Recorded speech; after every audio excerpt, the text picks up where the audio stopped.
اللہم صلی علی محمد وآل محمد وعجل فرج آل محمد۔ مومنین و سامعین، السلام علیکم یا علی مدد۔ بعد السلام، آج ہم آپ کو چند اسباب بتانا چاہتے ہیں جن میں سب سے پہلا سبب جو ہے کہ حجر اسود اسی رکن میں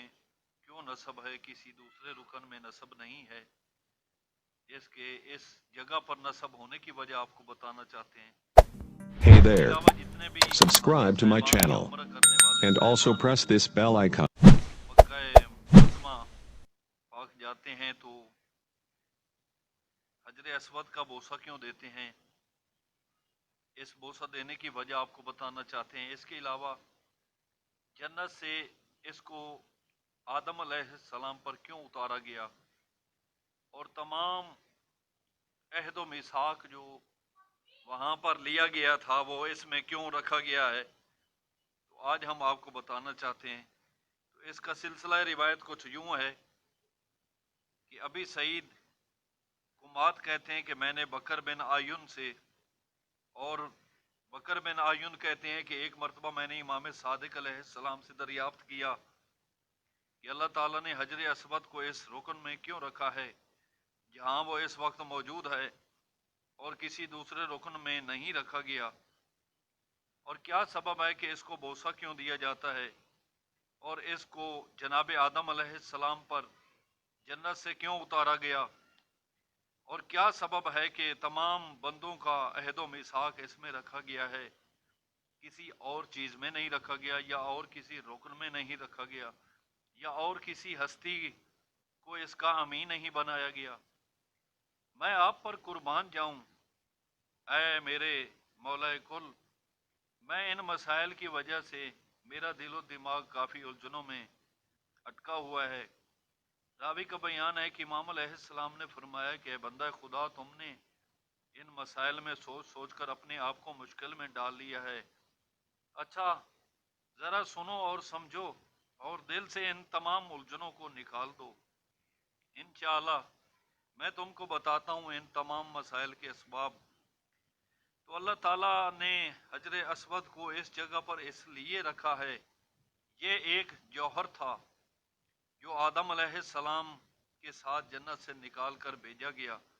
اور اس رکن پر میثاق کی وجہ سے رکھ دیا گیا، کیونکہ اللہ تعالیٰ نے جب آدم علیہ السلام کو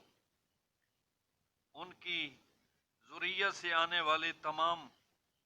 نسلوں کو ان عہد و پیمان کے ساتھ، اس عہد و میثاق کے ساتھ ان کے ایمان کو ثابت کر لیا، تو وہ تمام عہد و میثاق اسی مقام پر یہ سب عہد و میثاق لیے گئے، اور اسی مقام پر ان لوگوں کو ان کے رب کا جلوہ دکھایا جائے گا، اور اسی رکن سے امام قائم علیہ السلام پر ایک طائر اترے گا، اور سب سے پہلے وہی ان کی بیعت کرے گا، اور قسم رب جلیل وہ طائر جو اترے گا وہ جناب جبرائیل علیہ السلام ہوں گے، اور اسی مقام پر امام قائم اپنی پشت سے ٹیک لگائے کھڑے ہوں گے، اور یہی ان کے قائم ہونے کی دلیل اور حجت ہوگی، اور یہی حجر اسود ان کا گواہ ہوگا